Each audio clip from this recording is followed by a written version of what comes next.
बिस्मिल्लाहिर्रहमानिर्रहीम। अस्सलाम वालेकुम। हज़रत सैयदना फ़ज़ील बिन अयाज़ रहमतुल्लाह अलैह से मनक़ूल है, बाज़ ने कहा है कि इब्न मुवफ़्फ़िक़ रहमतुल्लाह अलैह ने फरमाया, मैं अपने वालिद साहब की कब्र की अक्सर ज़ियारत किया करता था।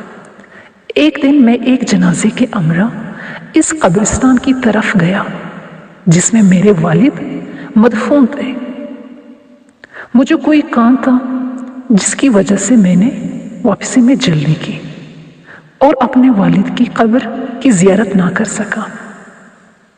रात ख्वाब में वालिद साहब को देखा। उन्होंने फरमाया, ए मेरे बेटे, कल तू कब्रिस्तान आया था लेकिन मेरे पास ना आया।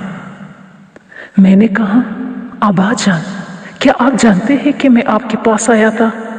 तो उन्होंने फरमाया, जी हाँ, अल्लाह ताला की कसम, तू मेरे पास आता है तो मैं तुझे लगातार देखता रहता हूँ, यहाँ तक कि तू पुल पार करके मेरे पास पहुँचता है और मेरे पास बैठता है, फिर खड़ा होता है तो वापसी में भी मैं तुम्हें देखता रहता हूँ, यहाँ तक कि तू पुल पार कर जाता है।